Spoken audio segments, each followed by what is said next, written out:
Who will tell the people? Bill Grider posed that question in his 1990s book about the betrayal of democracy. If we want to understand what's going on, who will help us understand? If Princeton is correct, not the university, but the professors who published their paper, that the United States has drifted from democracy to oligarchy, and if oligarchs control the means of communication, who will challenge oligarchy? Who will help us understand what is going on? Who will tell the people? One answer that was posed in Britain was public television and public media. It was posed here too. Very American. People love their Sesame Street. That included community media. That included cable access. That included making sure that when a cable bill was passed that allowed cable companies huge profits across the country, that they would also spend a little bit of that money to make sure that people in that community also had access to the media, and it was the birth of community cable. Prior to that, you'd had the birth of the Pacifica Radio Network. On the phone right now is Mike Weisner. I hope I'm getting the name right. To talk to us about who will tell the people and one of the biggest things happening in the media right now and what this FCC under the Trump administration is trying to do. Sir, how you doing? I'm doing well, Jeff. Thanks for having me. Thanks for being with us. First of all, introduce yourself and the work you're doing. And I put it in some context, but I might have done it unfairly or inaccurately. It's okay. You know, community media is a longstanding tradition in the United States, both radio stations that have been around since the 1940s. And actually, you see a whole bunch of new radio stations that have popped up that are locally based, community-oriented commercial stations all across the country, big and small. I work in community video, community television, and we have literally thousands of channels around the United States that are locally based. Either they're based in public, educational, or government settings, and they're devoted to local stories, local issues, local content in a way that you can't get from a large commercial service or an international commercial service. So these are places like in my town, Open Signal or Metro East Community Media. They're like the public access stations across the country. And by the way, a lot of people watching this program on Free Speech TV might be watching on a station like that. That's right. And I think the thing that's important to note is that these stations were codified by the 1984 Cable Act. They've been serving local communities for decades, providing them with day-to-day, week-to-week information about how government works, what's going on in local city and county councils, what's going on in their political races. They might air the county council meetings in full. Exactly. And here in 2018, as well, there's a lot of discussion about what's happening with the national races in the House and the Senate. When it comes to what's happening with local races in, say, for example, your state house or with your city or county council, there's nothing in after community, with the exception of channels like ours that are actually devoted specifically to providing information about what's happening in local government for community members. That's the reason why the channels were set up. They're also set up to make sure that people have education that comes from local educational institutions like community colleges and public schools, and that people have the ability to communicate with each other. That's why public access channels were set up in the United States. So Mike, give you more just really present personal examples.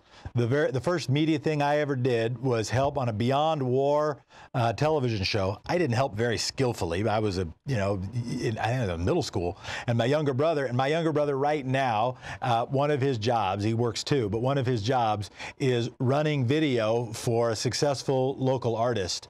And now I do a bunch of stuff in media. It helps train people to do stuff as well as cover stuff that's covering local stuff.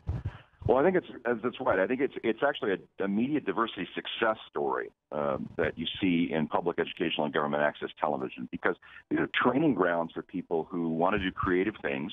They may not be in New York City or Los Angeles.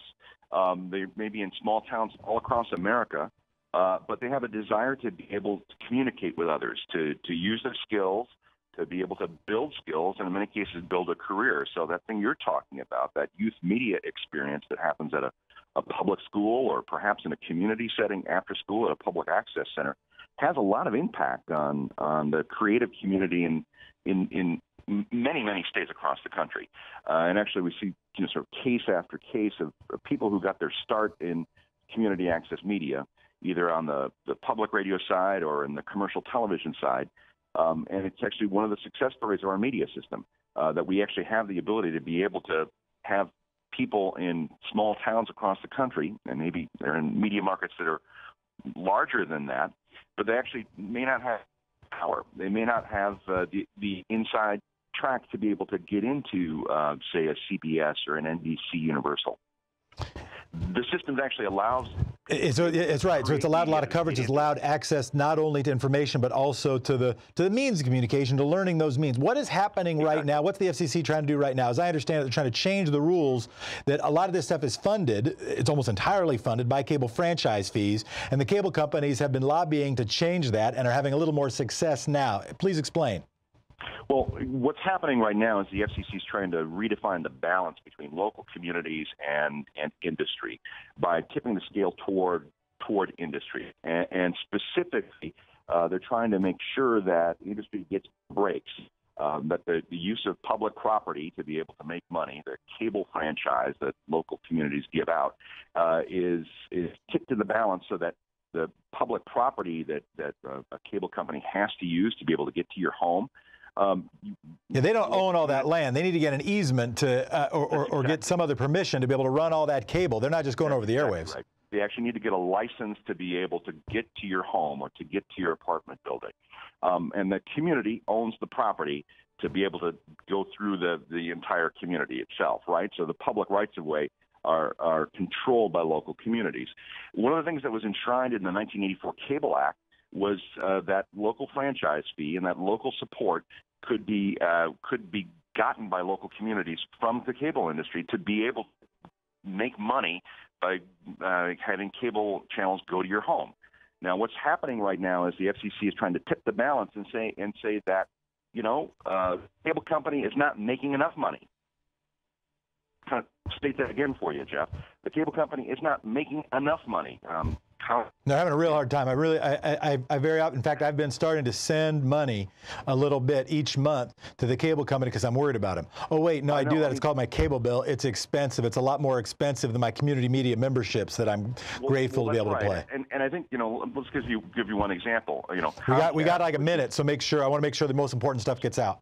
So the most important thing to know is that what the FCC is specifically looking to change the rules by which we define what a franchise fee is and what other kind of support for community media is. And it will endanger the ability for local communities to actually have these channels.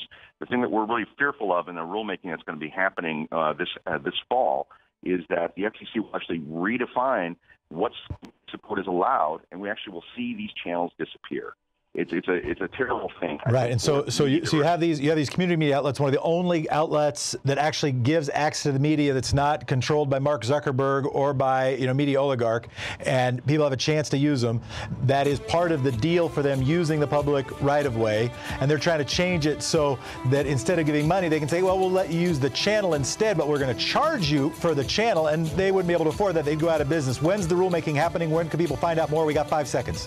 The rulemaking is happening this fall. You can find out at our website, allcommunitymedia.org. Mike, thank you so much for your work. You're doing wonderful stuff. This is the Thom Hartmann Show. We'll be right back.